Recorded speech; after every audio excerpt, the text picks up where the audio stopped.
August 15, 1973, 2:45 p.m. National Archives, College Park, Maryland.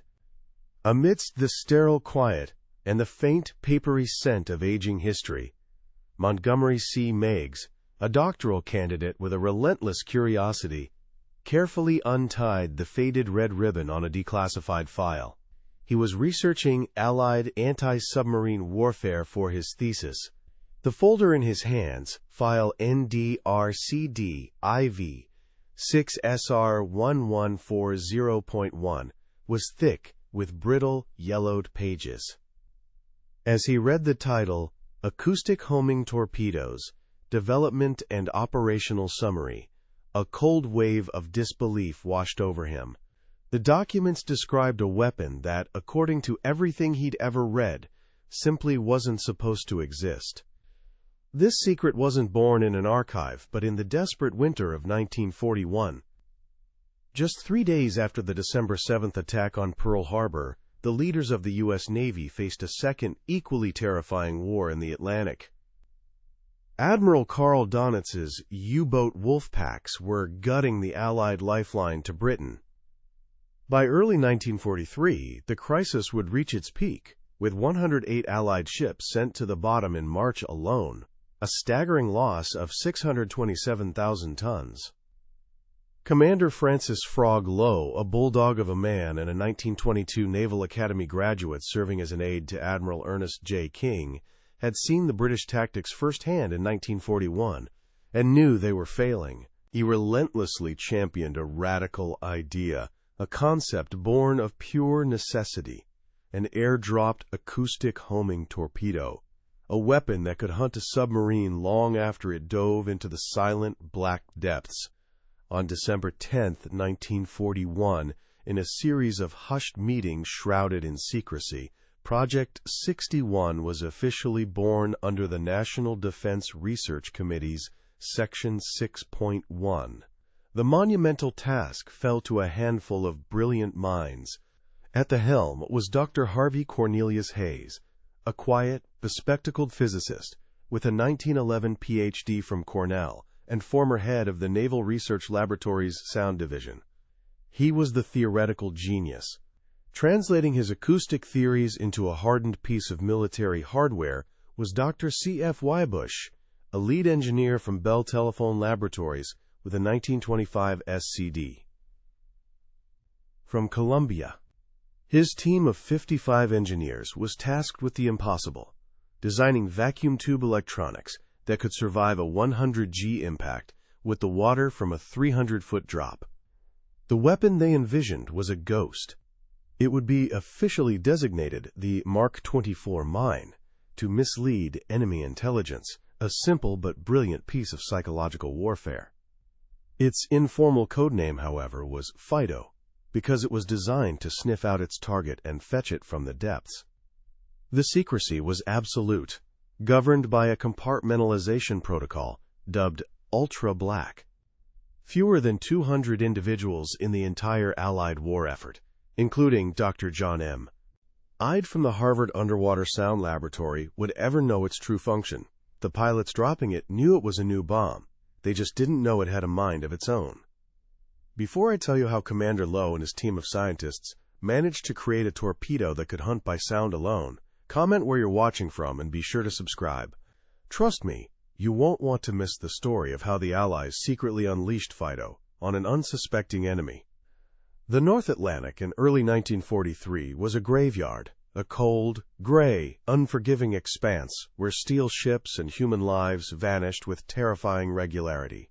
Grand Admiral Dönitz, from his headquarters in Berlin, orchestrated his Rudeln tactic the Wolfpack tactic, with chilling efficiency. In March 1943 alone, his U-boats, primarily the workhorse Type 7C, sent 108 Allied vessels, including dozens of 7,000-ton Liberty ships, to the bottom. For the men on those convoys, the only warning was often the sudden, deafening roar of a G7E torpedo hitting a nearby hull, the sound of tearing metal their only eulogy. The Allied response felt like trying to fight ghosts with sledgehammers. The convoy system, a lifeline defended by vessels like the Royal Canadian Navy's Flower-class corvettes, was on the verge of collapse.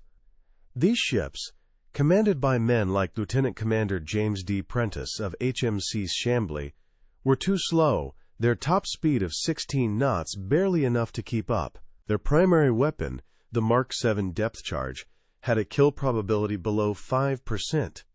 The process was a brutal, often fruitless exercise in violence. An ASDIC operator would hear the faint toll-toll-bofen of a submerged contact. The ship would churn the icy water to get overhead, and a pattern of 10 300-pound charges would be rolled off the stern. The resulting explosions felt like the fist of God pounding the ocean, but more often than not, U-boat commanders like Captain Lieutenant Reinhard Hartigan of U-123 had already slipped away into the silent depths by February 1942. This grim reality extended to the skies. The brave aircrews of RAF Coastal Command and the U.S. Navy's Patrol Squadron, VP-84, flew grueling 10-hour missions in their consolidated B-24 Liberators, their eyes raw from scanning the endless waves. But they were fighting an enemy who could hear them coming. By mid-1942, nearly every U-boat, including U-552 under the command of Ace Eric Topp, was equipped with the METOX radar detector. This simple device, with its crude wooden frame Cross of Biscay antenna, could pick up the 1.5-meter wavelength pulses of the Allied ASV Mark II radar from over 30 miles away. This gave the U-boat captain a full 10 minutes to crash dive, leaving the frustrated B-24 crew, like the one piloted by Lieutenant Commander Robert P. Williams, to arrive over an empty patch of ocean, the faint smell of diesel fumes on the wind, the only sign they hadn't been chasing a phantom. Paragraph count 3. Back in the United States, the war was being fought in rooms that smelled of chalk dust, hot vacuum tubes, and stale coffee. At the Harvard Underwater Sound Laboratory, or HUSL, Dr. John M. Ide, a brilliant geophysicist with a 1931 Ph.D. from the university, was a man possessed. Hunched over an oscilloscope in his lab coat, his face illuminated by the green glowing line, he spent 18-hour days trying to isolate a very specific sound. He and his colleague, Dr. Frederick V. Hunt, used their custom-built 50-foot diameter anechoic water tank to relentlessly test hydrophone designs, searching for the unique acoustic signature of a submarine's propeller cavitation, a narrow band of high-frequency noise centered around 24 kHz that they believed could guide a weapon to its source. Paragraph count 4. Hundreds of miles away, at Bell Telephone Laboratories in Murray Hill, New Jersey, the problem wasn't theory, it was brute force engineering. Dr. C.F. Wiebusch, a lead engineer with a practical SCD from Columbia awarded in 1925, was tasked with the impossible. His team of 55 engineers, sequestered in a secure wing known only as Section 5B, had to design a guidance system full of fragile vacuum tubes and delicate relays that could survive being dropped 300 feet into the ocean, a 100G impact. The lab was filled with the hum of test equipment and the sharp, repeated clang of prototypes being dropped onto steel plates. By early 1942, the floor was littered with the shattered remains of failed designs, each failure a lesson paid for in glass and wire, a constant reminder of the stakes set by Commander Francis Frog low during his tense weekly visits. Paragraph count 5. This entire secret enterprise operated under the immense pressure of one man, Admiral Ernest J. King. As Commander-in-Chief of the U.S. Fleet, King was a notoriously tough and demanding leader, a man who famously said he shaved with a blowtorch. From his office in Washington, D.C., he oversaw the entire Allied naval effort, and by January 1943, the U-boat crisis was his single greatest nightmare. He had staked his reputation on the unorthodox approach of mobilizing civilian scientists through the National Defense Research Committee, headed by the brilliant Dr. Vannevar Bush. Project 61 was King's secret weapon, a desperate gamble on science that he shared with fewer than 30 individuals across the entire Allied command structure. Paragraph count 6. The intellectual soul of the project belonged to Dr. Harvey Cornelius Hayes, a quiet, unassuming physicist with a 1911 PhD from Cornell. As the former head of the Naval Research Laboratory's Sound Division, Hayes was the undisputed father of American underwater acoustics. He rarely touched the hardware, preferring the austere quiet of his NRL office, where the only sounds were the scratching of chalk on a massive blackboard and the rustle of his own foundational research papers from 1923 to 1935. It was Hayes who derived the complex differential equations for the proportional homing logic, his elegant mathematics forming the ghostly brain that would soon inhabit Wybush's rugged steel shell. Paragraph count 7. While the Americans scrambled in their labs, the Kriegsmarine was getting stronger. In mid-1942, Admiral Dönitz introduced a game-changing innovation, the Type 14 U-boat, nicknamed the Milchka, or milk cow. These massive submarine tankers, like U-461 commanded by Kapitän Lieutenant Wolf Harrow Stiebler, could carry 432 tons of diesel fuel and 4 spare torpedoes. They would rendezvous with the attack boats in the mid-Atlantic, refueling and rearming them, effectively doubling their time on station to over 60 days. With just 10 of these U-tankers, Dönitz could keep more than 50 Wolfpack hunters prowling the convoy lanes indefinitely, threatening to achieve his goal of starving Britain into surrender by the end of 1943. Paragraph count 8. For the men flying off the decks of escort carriers like the U.S. Abogue CVE-9, the fight was intimate and terrifying. An aircrew in a TBF Avenger from Squadron VT-4, taking off in March 1943, was a 3-man team crammed into a vibrating aluminum tube that stank of hydraulic fluid and high-octane gasoline. Their pilot, often a 21-year-old ensign with barely 300 flight hours, had to wrestle the 8-ton aircraft into the sky. Even if their primitive ASV radar got a contact, they knew they had less than a minute to drop their 4 325-pound Mark 11 depth charges before the U-boat was gone. The violent shudder of the release, the gut-wrenching turn to escape the blast, and the sight of 4 white plumes erupting from an empty sea was a ritual of frustration repeated across the 3,000 miles of the Atlantic. Paragraph count 9. The secrecy surrounding Project 61 was absolute, governed by a set of protocols designated ultra-black. This was more than just a classification stamp. It was a complete compartmentalization of knowledge. The 55 engineers at Bell Labs were officially developing an, quote, acoustic proximity fuse for naval mines. The physicists at Harvard were conducting basic research into oceanic ambient noise. All interdepartmental communication between Dr. Wybush and Dr. Ide was hand-carried by a bonded military courier who made the 220-mile trip twice a week. By April 1, 1943, the total number of individuals who knew that a self-guiding torpedo was being built was fewer than 150, a secret held tighter than any other in the Allied arsenal. Paragraph count 10. On the other side of the Atlantic, victory seemed inevitable. At his headquarters in the Villa Kerlelan, in Lorient, France, in late 1942, Admiral Dönitz radiated confidence.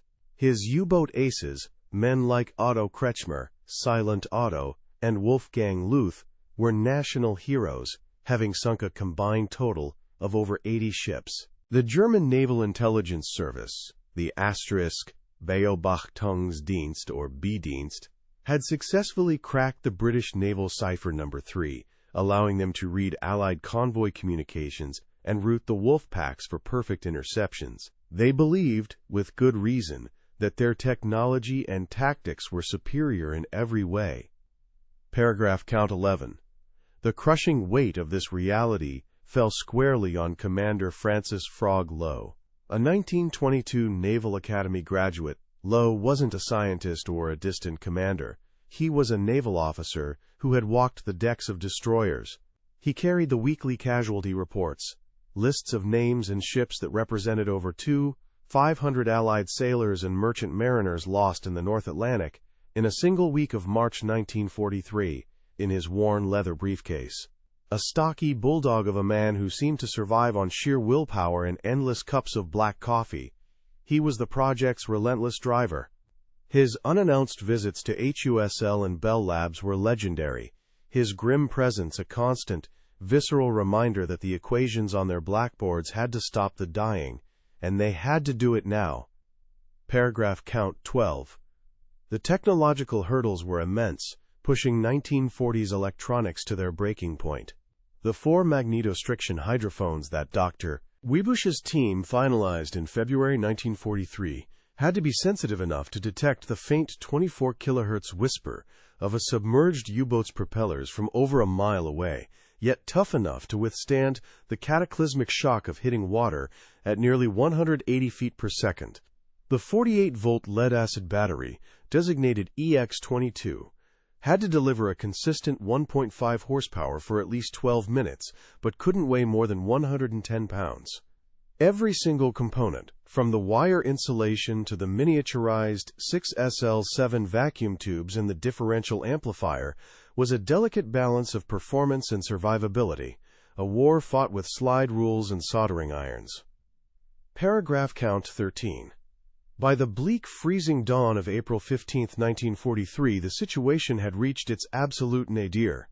Admiral Dönitz had over 400 U-boats in his fleet, with more than 115 at sea on any given day. The Allied convoy system was bleeding ships faster than American shipyards, even with the miracle of Henry J. Kaiser's production lines, could replace them. In London, Prime Minister Winston Churchill privately conceded that the U-boat was the only thing that truly frightened him during the war. The entire Allied strategy for the invasion of Europe depended on winning this battle, and by every available metric they were losing it catastrophically. Paragraph count 14. Thus, the stage was set for a secret to be unleashed. While Admiral Dönitz confidently assured Hitler that he would sever the Allied lifeline by the end of 1943, a few dozen scientists and engineers were preparing to ship the first 50 production units of the Mark 24 mine. In the quiet, secure labs of Harvard and Bell, a handful of men knew the truth.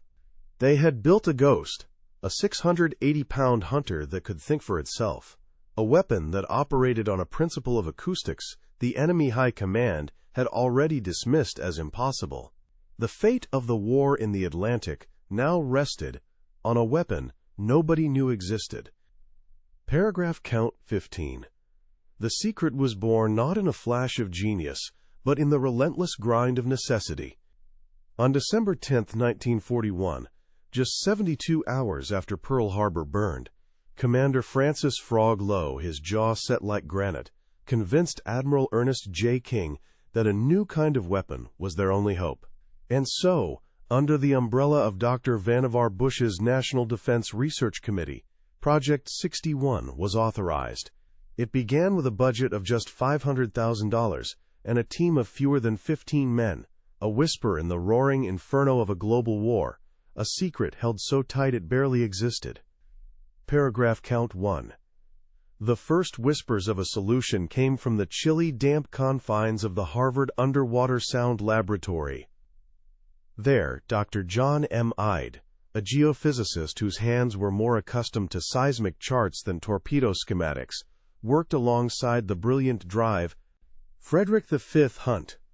Starting in February 1942, they spent months hunched over oscilloscopes in a lab that perpetually smelled of ozone and damp concrete. Their entire world was a 50-foot diameter anechoic water tank, where they meticulously tested hundreds of hydrophone configurations, trying to isolate the specific 24 kHz acoustic signature of a U-boat's propeller cavitation. They were listening for a ghost, a sound no one had ever tried to weaponize before. Paragraph count 2. Meanwhile, 220 miles south in Murray Hill, New Jersey, Dr. C.F. Wiebusch, a hard-nosed engineer from Bell Telephone Laboratories with a 1925 SCD from Columbia, was tackling a problem of pure physics and brutal force. He and his team of 55 engineers in the lockdown Section 5B weren't chasing ghosts. They were trying to build an unbreakable box for one. The guidance system, with its 8 delicate 6SL7 vacuum tubes and dozens of relays, had to survive a 100G impact with the water from a 300-foot drop. The lab was a symphony of destruction, the sharp clang of failed prototypes hitting a 2-inch thick steel plate, the hiss of overloaded circuits, the faint acrid smell of burnt wiring. Weibusch, a man who preferred a slide rule to a blackboard and always had his sleeves rolled up, finally saw his team's X-1 prototype survive the drop test on July 18, 1942, a small victory in a war of 1,000 failures. Paragraph count 3. The soul of this machine, however, resided in the quiet mind of Dr. Harvey Cornelius Hayes. A veteran physicist with a 1911 Ph.D. from Cornell, Hayes rarely visited the noisy labs at Harvard or Bell. He worked from his Spartan office at the Naval Research Laboratory, a sanctuary filled with the scent of old paper and chalk dust. Surrounded by his own foundational research reports from 1923 to 1935, he was the project's intellectual anchor. It was Hayes who, with a piece of chalk and a 10-foot blackboard, derived the elegant differential equations for the proportional homing logic, the mathematical ghost that would soon inhabit Weibusch's rugged steel shell. Paragraph count 4. The shell itself was a masterpiece of deadly compromise, officially designated the Mark 24 mine to throw off any potential enemy intelligence. The weapon, codenamed Fido, was just 84 inches long and 19 inches in diameter, weighing a dense 680 pounds. Inside its thin steel skin, every component was fighting for space. Packed into the nose was a 92-pound warhead of HBX explosive, chosen over TNT for its superior stability. Behind that, the secret brain, and finally, a compact 48-volt lead-acid battery powering an electric motor that could push the torpedo at 12 knots for a nerve-wracking 10 minutes. Paragraph count 5. But the real magic, the core of the ultra-black secret, was the guidance system. 4 magnetostriction hydrophones, arranged in a precise diamond pattern just behind the warhead, were tuned by Dr. Ide's team to listen exclusively for sound in the 20 to 29 kHz frequency band. The signals from these microphones were fed into a miniaturized analog computer, a marvel of engineering that Dr. Weibusch's team had somehow crammed into a space smaller than a shoebox. The logic, derived from Dr. Hayes's equations, was brutally simple and effective. If the cavitation noise was louder in the top and bottom hydrophones, the system would adjust the dive planes. If it was louder in the left and right, it would move the rudder. It was a simple, 4-eared predator that would relentlessly steer itself toward the loudest sound in its world, costing the U.S. Navy over $3.500 per unit in 1943. Paragraph count 6. Keeping this predator caged was a security challenge of unprecedented scale. The entire effort was governed by Protocol Ultra Black, a system of such severe compartmentalization that most of its own creators didn't know what they were building. The 55 engineers at Bell Labs truly believed they were designing a new type of acoustic proximity fuse for a naval mine. All technical documents and schematics were hand-carried between Harvard and Murray Hill twice a week by a single, bonded U.S. Navy courier, a lieutenant junior grade named Arthur Pendleton. By the time the first production units were being assembled in March 1943, fewer than 200 people in the entire Allied war effort knew the full truth. Paragraph count 7. The transition from lab theory to saltwater reality occurred in the humid, tense atmosphere of the Navy's secret test range off Key West, Florida in late 1942. Commander Lowe and a visibly nervous Dr. Weibusch stood on the deck of a PT boat, the air thick with the smell of diesel and salt spray, as a PBY Catalina made a low pass overhead. On January 7, 1943, the X-3 prototype was dropped. For 3 agonizing minutes there was nothing but the sound of the waves. Then a muffled underwater concussion, and a plume of white water erupted 800 yards away, exactly where the submerged target drone had been. It worked. The Ghost could hunt. Paragraph count 8. This success led to the finalization of the operational doctrine, a 2-page document classified TOPSECA-24. It was a hunter's instruction manual. Pilots of the B-24 Liberators and TBF Avengers were ordered to drop the mine from an altitude between 250 and 300 feet, at an airspeed of precisely 120 knots. Upon hitting the water, Fido was programmed to perform an initial circular search pattern at a depth of 50 feet. Dr. Hayes had even programmed in a crucial piece of logic to prevent it from attacking friendly destroyers. If the target's acoustic signature became overwhelmingly loud, indicating a large, close surface vessel, the torpedo would automatically ignore it, dive to 150 feet, and reinitiate its circular search for the quieter, deeper sound of a U-boat. It was a weapon designed not just to kill, but to think. Paragraph count 9. By April 30th, 1943, the secret was fully forged. In a secure Western Electric facility in Kearney, New Jersey, the first batch of 50 production model Mark 24 torpedoes sat in their wooden crates, stenciled with the deliberately misleading Mine Mk-24.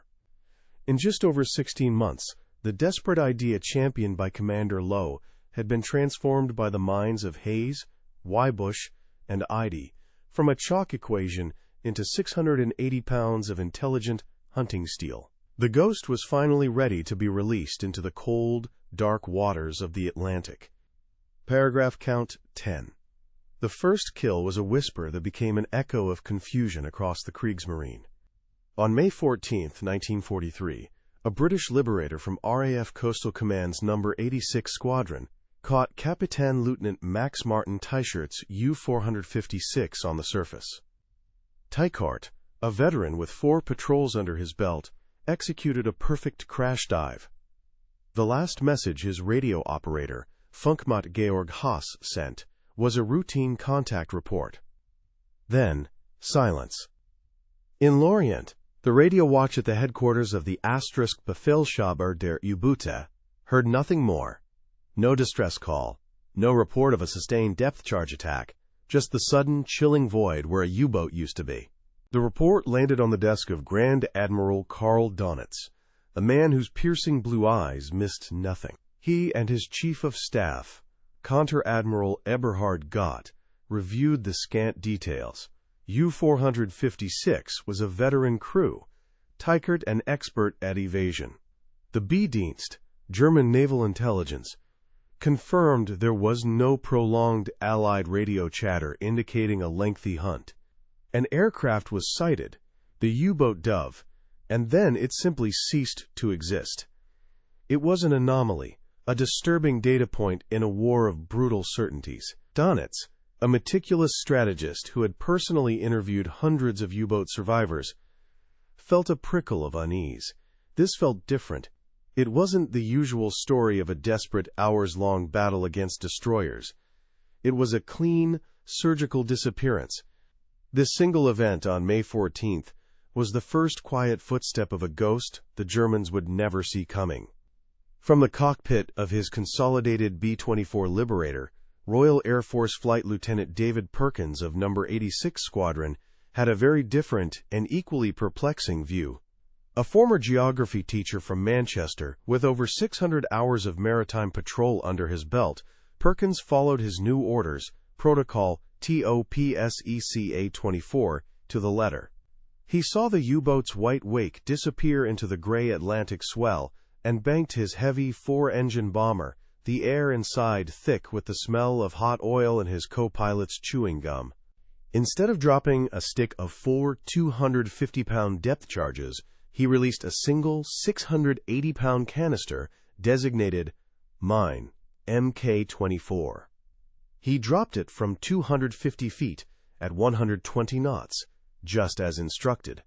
The weapon vanished into the water with a surprisingly small splash. He circled for 6 agonizing minutes, his eyes straining. He saw no explosion, no debris field, just a slowly expanding patch of dark oil. He radioed back a, quote, probable kill, his voice flat with uncertainty. He had no idea what he had just done, or how. By the end of May 1943, the anomalies were piling up into a catastrophe. U-194, U-266, U-646, all vanished in the North Atlantic after reporting contact with aircraft. Dönitz was now looking at a loss of 41 U-boats for the month, a staggering 35% of his operational force at sea. Over 1,500 of his best, most experienced submariners were gone. He summoned his top technical advisors, including torpedo expert Korvettenkapitan Otto Heinrich Juncker. The consensus at the meeting on June 1st was that the Allies must have a new, more powerful depth charge, perhaps with a magnetic or acoustic proximity fuzz. The alternative, a reliable air-dropped homing torpedo, was dismissed out of hand.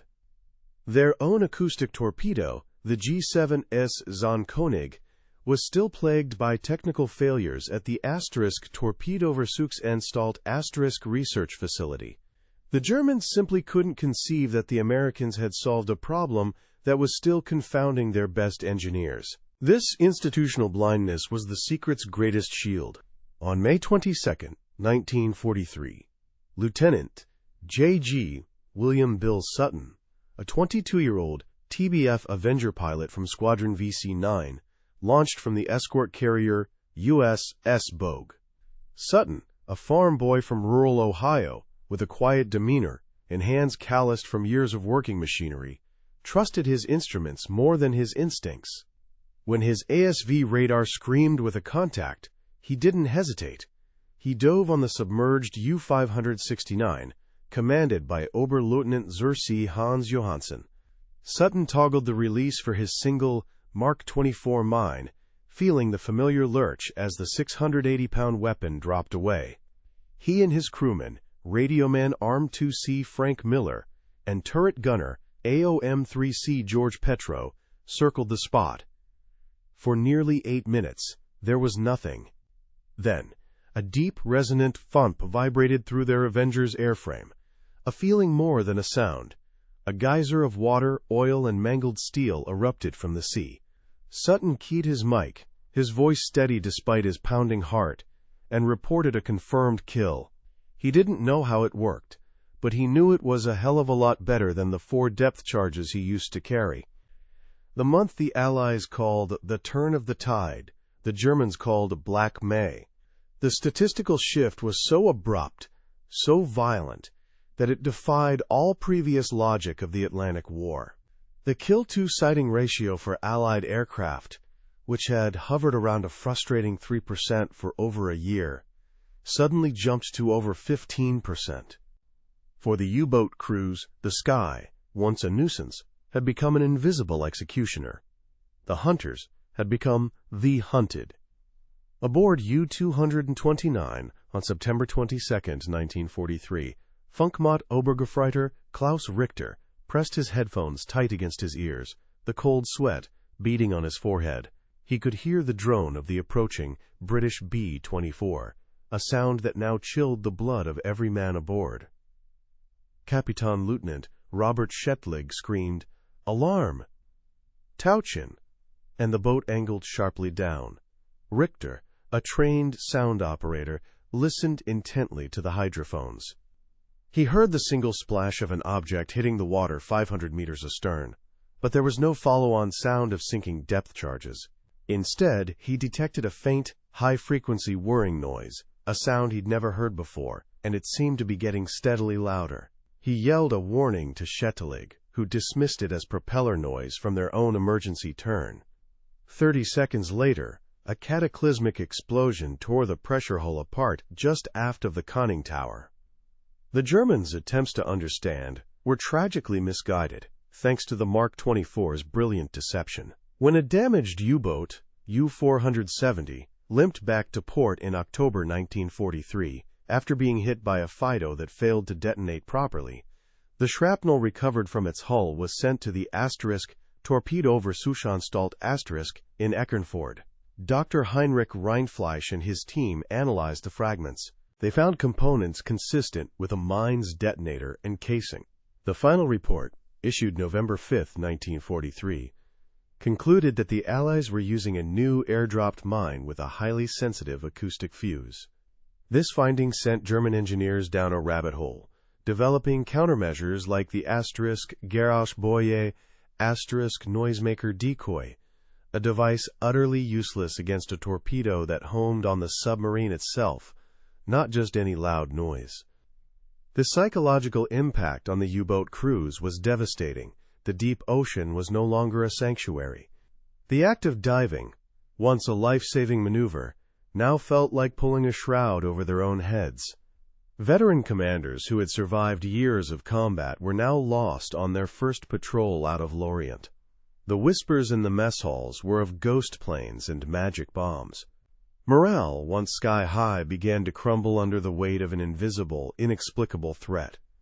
This perfect ignorance was maintained by the Allies' own rigid discipline. Standing order SO Sub-88 was absolute. Every pilot carrying a Mark 24, from the greenest ensign to veteran squadron leaders like Lieutenant Commander Howard M. Avery of VB 107, knew the rule. If your aircraft was crippled and you had to ditch, your first action before anything else was to jettison the Fido over water deeper than 600 feet.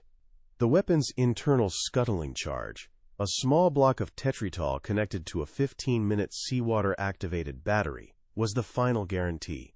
No enemy would ever get their hands on one. The deception extended across the globe, baffling a second enemy.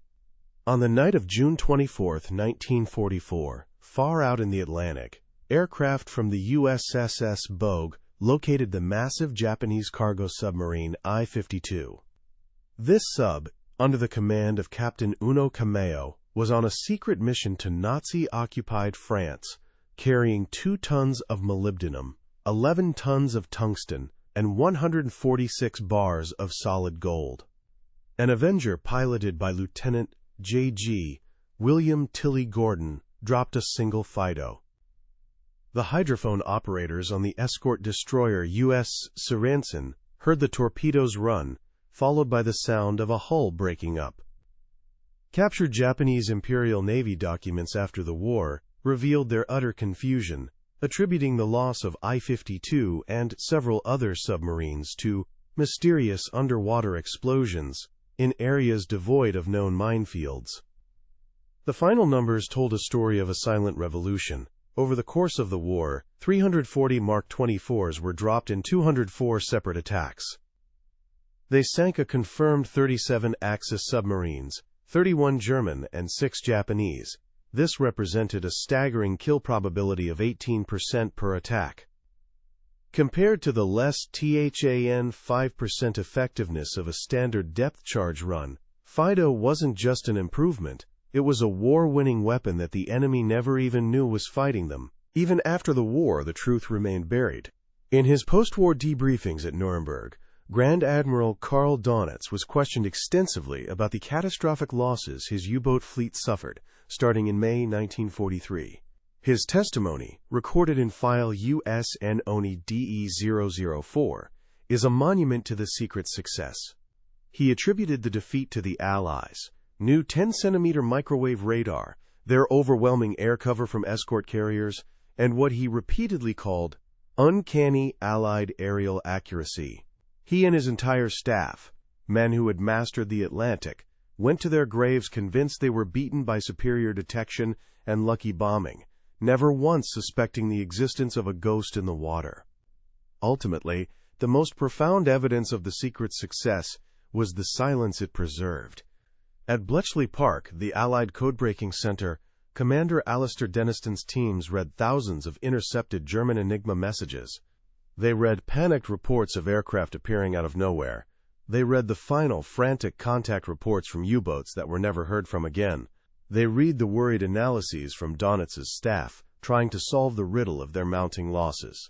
But in the 2 full years from Fido's deployment in May 1943 until Germany's surrender, not a single decrypted German message, not one, ever contained the phrase, homing torpedo. The lie on the packing crate, mine, Mk-24, had held perfectly. The success of Black May wasn't an end, it was a beginning. For Captain Francis Frog Lowe, the sudden drop in Allied shipping losses, a staggering 75% reduction from the March 1943 peak, was the only proof he needed. By June 1, 1943, he was pounding the tables at the Bureau of Ordnance, his voice hoarse from arguing for expanded production. His persistence paid off. The Western Electric plant in Kearney, New Jersey, was ordered to triple its output, ramping up from 50 to over 150 units per month by August.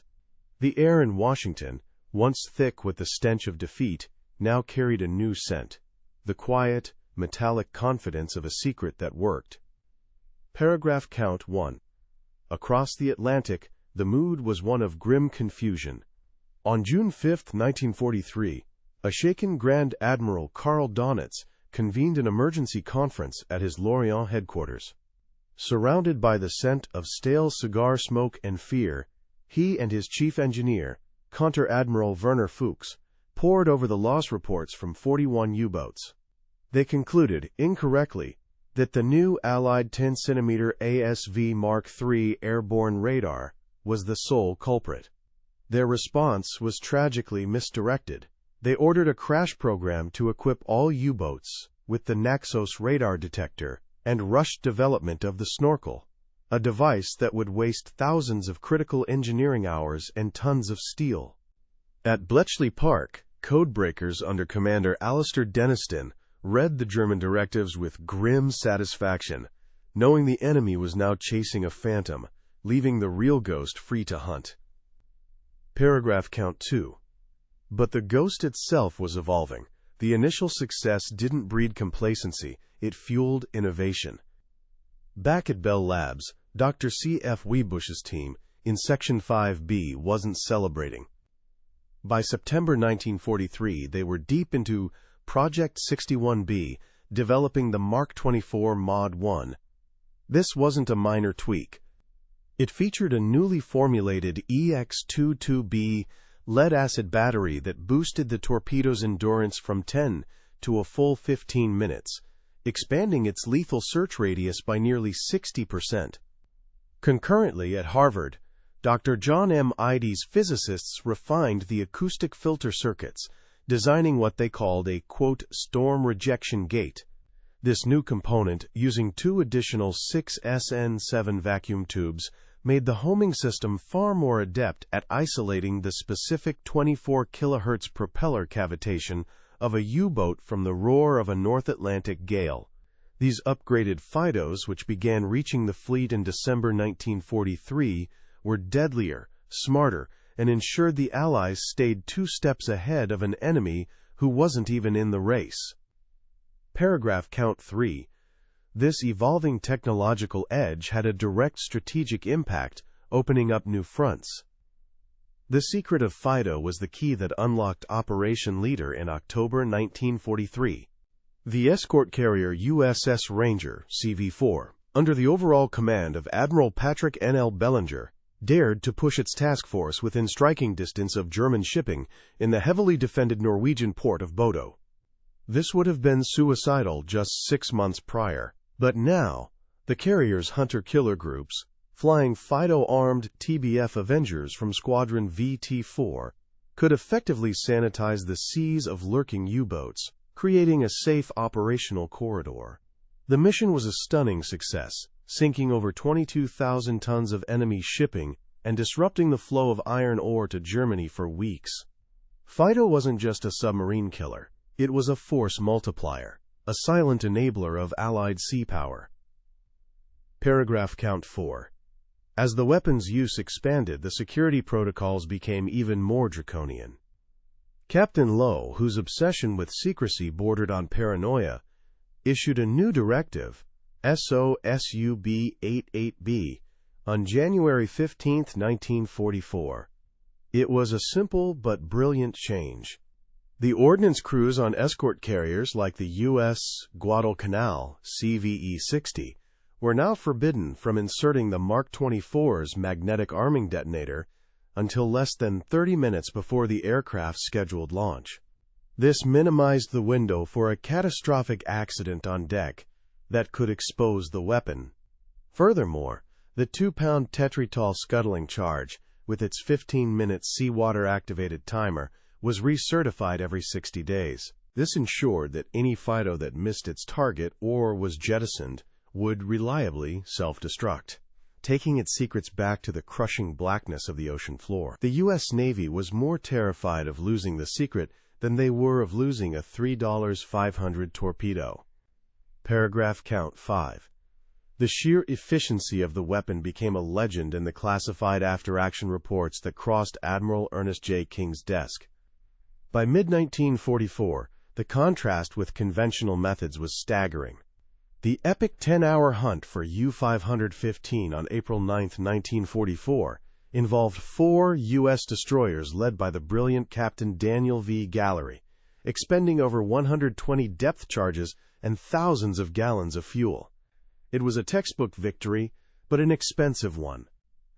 On the exact same day, hundreds of miles away, a single TBF Avenger from the U.S. Block Island, CVE-21, piloted by a 23-year-old lieutenant, J.G., named Charles A.P. O'Malley, used one Mark 24 to find and destroy U-66 in less than 12 minutes from the initial radar contact. Fido was conserving Allied lives, fuel, time, and ships on a scale that was almost unbelievable, freeing up hundreds of escort vessels that would be desperately needed for the upcoming D-Day landings just 2 months later. The secret weapon wasn't just winning a battle, it was accelerating the end of the war. Paragraph count 6. Ironically, the enemy's own technological advances only served to deepen their ignorance. In late 1943, Admiral Dönitz proudly introduced the G7 as Zaunkönig acoustic torpedo for his U-boats. When Allied escort ships began towing the Foxer noisemaker decoy to counter it, German naval intelligence, the B-Dienst under Konteradmiral Otto Mayer, saw it as a direct and predictable response to their innovation. They were so convinced of their own technological lead that they never once considered the possibility that the Allies had been using a far more advanced, airdropped version for over 6 months. Their own success blinded them completely. Paragraph count 7. While the Atlantic was Fido's primary hunting ground, its reach was global. The weapon was quietly shipped to the Pacific Theater in early 1944, where it proved just as deadly against a new type of prey. On June 24, 1944, in the mid-Atlantic, an Avenger from the USS Bogue Task Group, piloted by Lieutenant J.G. William Tilly Gordon, found the Japanese submarine I-52. This massive vessel, on a secret mission to Nazi-occupied France, was carrying 2 tons of molybdenum, 146 bars of solid gold, and critical Japanese radar technology. Gordon dropped a single Mark 24. The sinking of I-52, confirmed by sonar operators who heard the hull break up, was a devastating strategic blow to the Axis powers, severing a critical link in their technology exchange. Paragraph count 8. The human toll of the secret success was immense and one-sided. For the 37 Axis submarines confirmed sunk by Fido, over 1,800 German and Japanese sailors perished in the cold, dark depths. These were often veteran crews, the very best of Dönitz's and the Imperial Japanese Navy's fleets. On the Allied side, the numbers told a story of lives saved. Conservative post-war analysis by historians like Clay Blair, Jr. credited the Mark 24 as a key part of the ASW triad with radar and Enigma, with saving over 500 Allied vessels and the lives of more than 5,000 merchant mariners who would have otherwise been lost to the wolf packs. Paragraph count 9.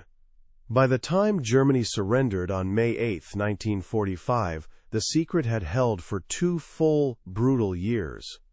Western Electric had manufactured a total of 4,000 Mark 24 torpedoes, of which only 340 were ever dropped in combat. Dr. Harvey C. Hayes, the quiet physicist who gave the ghost its brain, had already returned to his academic research, his name and contribution buried under layers of classification. Dr. C.F. Wybush and his Bell Labs engineers were already at work on new guided missile systems, the lessons from Fido's rugged design shaping the next generation of smart weapons. And Captain Frog Lowe, the bulldog who willed the project into existence, could look at the shipping lanes, now safe and teeming with Allied traffic, and know that his desperate idea from December 1941 had not only worked, it had changed the world. The ghost had done its job and vanished, leaving behind nothing but victory and silence. Paragraph count 10. August 15, 1973. 2:45 p.m. National Archives, College Park, Maryland. The air hung still, thick with the faint, papery scent of aging history. Montgomery C. Meigs, a doctoral candidate with a stubborn streak of curiosity, carefully handled a recently declassified folder. The brittle yellowed pages of file NDR-CD-IV6-SR1140.1, titled Acoustic Homing Torpedoes, Development and Operational Summary, felt electric in his hands. As he read the first technical summary, a cold wave of disbelief washed over him. He was looking at the ghost that had haunted the Battle of the Atlantic, a weapon whose existence would rewrite everything he thought he knew. The secret hadn't been unlocked by a single heroic act, but by the slow, grinding gears of bureaucracy. In March 1972, President Richard Nixon signed Executive Order 11,652, a mandate that forced a systematic review of millions of pages of World War II-era documents. For over 18 months, junior archivists at the National Archives and Records Administration, NARA, working under the watchful eye of Dr. Franklin W. Birch, a meticulous World War II veteran himself, sifted through a mountain of history. The Fido files had been buried for decades, miscategorized under naval mines, thanks to Commander Lowe's brilliant deception. It wasn't until a young clerk named Sarah Jenkins, cross-referencing ordnance production numbers, flagged the anomaly that file NDR-CD-IV6-SR1140.1 was finally moved into the public access stacks, a ticking time bomb of historical truth waiting for a researcher like Meigs to find it. For Meigs, hunched over the document in the library's sterile quiet, it was more than just a discovery. It was the solution to a puzzle that had nagged historians for 28 years, the official narrative for the Allied victory in the Atlantic, championed by esteemed figures like Samuel Eliot Morison in his 15-volume history, had always credited a combination of factors: more escort carriers, the new 10-centimeter radar, and Enigma code-breaking. But the numbers for Black May of 1943 never quite added up. The kill efficiency of Allied aircraft had seemed to jump overnight with no logical explanation. Now, Meigs was staring at the reason. The stark black-and-white tables detailed it all: 340 Fidos dropped, 37 confirmed sinkings, and 18% success rate. He saw the names of the architects, Dr. Harvey C. Hayes and Dr. C.F. Wybush, and read the operational doctrine, TOPSECA 24. It wasn't just another weapon, it was the missing piece, the hidden variable that made the entire equation of the Atlantic War make sense. When Montgomery C. Meigs presented his initial findings at a small Society for Military History conference in Quantico, Virginia, in April 1974, the room was thick with skepticism. But then came the astonishment.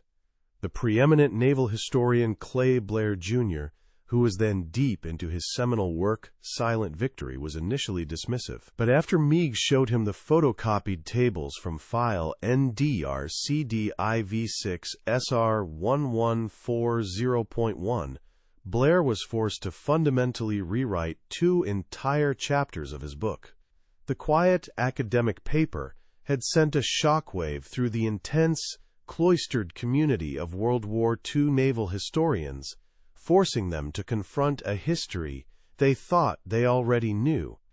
The discovery sent researchers scrambling back to the archives, now knowing exactly what to look for. The most chilling confirmation didn't come from American files, but from a re-examination of captured German records. In file US NONI DE004, the post-war interrogation transcripts of Grand Admiral Admiral Dönitz, the truth was laid bare in its absence.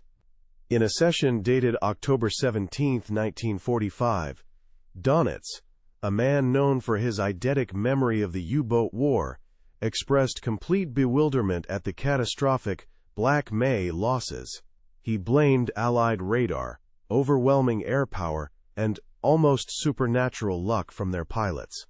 But in over 200 pages of testimony, the phrase, homing torpedo, never once appeared. The enemy's own words proved it. The secret had held perfectly. As the story began to trickle out in academic journals and specialized publications like the U.S. Naval Institute's Proceedings magazine in late 1975, the men who had wielded the weapon finally learned what they had done. William Bills Sutton, the TBF Avenger pilot who sank U-569, was now a 54-year-old high school principal in rural Ohio.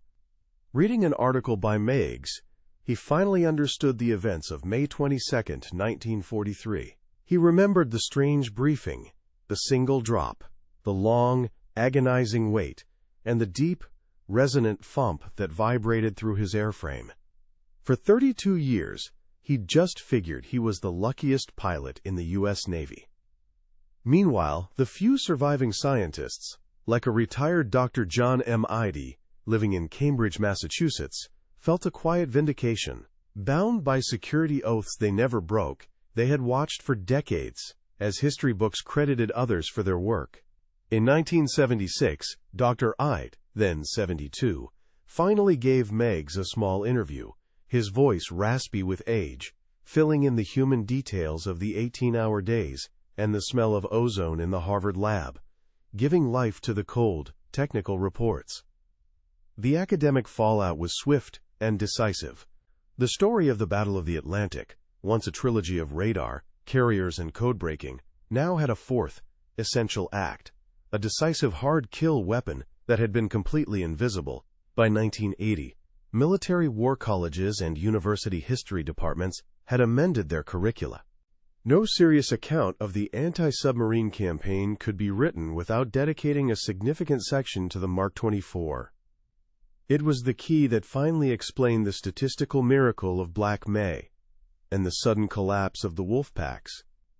The secret finally broke into the public consciousness with the publication of Clay Blair Jr.'s definitive 2-volume history, Hitler's U-Boat War, in 1996 and 1998. Blair, fully integrating Meigs' groundbreaking research, devoted over 20 pages to Project 61, bringing the story of Fido to a mass audience for the first time. The narrative was cemented by a 1999 television documentary that unearthed previously unreleased gun camera footage from an Avengers attack on U-229 on September 22, 1943. The grainy, silent film was mesmerizing. The single small splash, the agonizingly empty ocean, and then a massive underwater concussion that violently bucked the camera. The ghost had finally been caught on film. This new historical clarity prompted a quiet, belated recognition for the men who had architected the secret. Dr. Harvey C. Hayes, who passed away in 1968, and Dr. C.F. Wiebusch, who died in 1971, had gone to their graves with their greatest contribution to victory still classified. In May 1983, on the 40th anniversary of Black May, the U.S. Navy held a small private ceremony at the Naval Research Laboratory. They posthumously awarded the Distinguished Civilian Service Award to Hayes and Wiebusch, and a new plaque honoring Commander Francis Frog Lowe, who died in 1978, was dedicated at the Naval Academy. The families of these men, who for decades knew only that their fathers had done important war work, finally understood the world-changing scope of that work. It was a quiet correction of the record, a thank you note, delivered 40 years too late. By the dawn of the 21st century, the story of the Mark 24 was no longer a shocking revelation, but a foundational pillar of World War II history. It stood as the ultimate testament to a secret perfectly conceived, brilliantly engineered, and ruthlessly kept. It wasn't just a weapon. It was a silent, technological argument that had screamed across the Atlantic, an argument the enemy never even knew was being made until a persistent historian named Montgomery C. Meigs finally gave it a voice, 30 years after the war had ended. For 3 decades, the war's official history was a story with a missing chapter. The Battle of the Atlantic, the longest and most critical campaign of World War II, was understood through the lenses of intelligence, detection, and sheer industrial might. The narrative was clear. The breaking of the Enigma code by the brilliant minds at Bletchley Park, including the legendary Alan Turing, gave the Allies the U-boats, locations. The development of high-frequency direction finding, HFDUF, and, crucially, 10-centimeter microwave radar allowed Allied ships and planes to see the enemy. And the massive expansion of the escort carrier fleet, spearheaded by President Franklin D. Roosevelt, provided the air cover to exploit that knowledge. This triad, Enigma, radar, and carriers, was credited with turning the tide in May 1943. This established narrative, cemented by influential post-war accounts like Prime Minister Winston Churchill's own memoirs and the official histories commissioned by the U.S. Navy, became historical dogma. It was a satisfying story of intellectual and industrial superiority. It celebrated the code breakers, the radar scientists, and the shipbuilders. But it left a nagging statistical hole. While these elements explained how Allied forces could find U-boats with unprecedented efficiency, they didn't fully account for the sudden, dramatic spike in the kill-nare per attack. The destruction of 41 U-boats in Black May seemed to require not just finding the enemy, but a new and devastatingly effective way of killing them once found. The missing chapter was the weapon itself. The revelation of the Mark 24 torpedo didn't erase the importance of Enigma, radar, or the escort carriers. It completed the picture. It was the final, lethal piece of the Allied anti-submarine warfare system. Enigma provided the strategic map. Radar gave the aircraft its eyes, and Fido gave it its teeth and claws. This new understanding elevated the legacy of the National Defense Research Committee, proving that the mobilization of civilian scientists like Dr. Harvey C. Hayes and Dr. C. F. Wybush was not just a support function, but a war-winning strategy in its own right. It demonstrated that the battle was won not only in Bletchley Park's huts and on the decks of carriers, but also in the quiet, chalk-dusted labs of Harvard and Bell. The legacy of the Mark 24 extends far beyond the pages of history books. It was the direct technological ancestor of every lightweight, air-dropped anti-submarine torpedo used by navies around the world today. The core principles of passive acoustic homing, miniaturized guidance systems, and ruggedized electronics, all pioneered under the intense pressure of Project 61, formed the foundation for the U.S. Navy's Mark 46 and the current Mark 54 torpedoes. The ghost of Fido still patrols the depths, a silent guardian born from a desperate secret. It stands as the first true smart weapon, a paradigm shift that proved a small, intelligent weapon could have a greater strategic impact than tons of conventional explosives, a lesson that would shape military technology for the next 75 years. In the end, the story of the Mark 24 is a monument to a secret perfectly kept and a truth slowly, painstakingly unearthed. It is a testament to the quiet, unassuming brilliance of men like Dr. Harvey C. Hayes, who wrote the equations, the dogged engineering of men like Dr. C. F. Wybush, who built the machine, and the relentless drive of officers like Commander Francis Frog Lowe, who willed it into existence. Decades after the war, in the quiet of a Maryland archive, a single historian, Montgomery C. Meigs, pulled on a thread, and in doing so, unraveled a decades-old mystery, revealing the full, breathtaking scope of a secret that didn't just win a battle, but saved the world. He simply held the declassified file in his hands, the weight of the silent, invisible victory finally, after 30 years, made real. For 3 decades, the war's official history was a story with a missing chapter.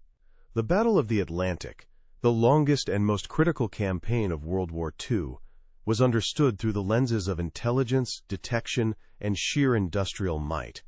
The narrative was clear. The breaking of the Enigma code by the brilliant minds at Bletchley Park, including the legendary Alan Turing, gave the Allies the U-boats' locations. The development of high-frequency direction finding, HFDUF, and crucially, 10-centimeter microwave radar, allowed Allied ships and planes to see the enemy, and the massive expansion of the escort carrier fleet, spearheaded by President Franklin D. Roosevelt, provided the air cover to exploit that knowledge. This triad, Enigma, radar, and carriers, was credited with turning the tide in May 1943. This established narrative, cemented by influential post-war accounts like Prime Minister Winston Churchill's own memoirs and the official histories commissioned by the U.S. Navy, became historical dogma. It was a satisfying story of intellectual and industrial superiority. It celebrated the codebreakers, the radar scientists, and the shipbuilders, but it left a nagging statistical hole.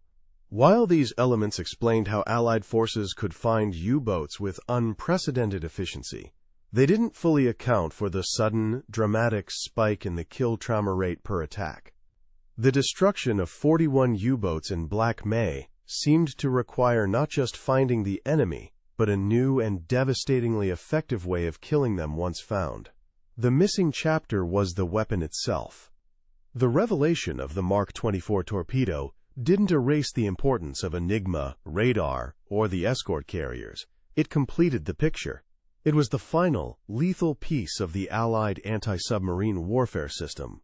Enigma provided the strategic map, radar gave the aircraft its eyes, and Fido gave it its teeth and claws.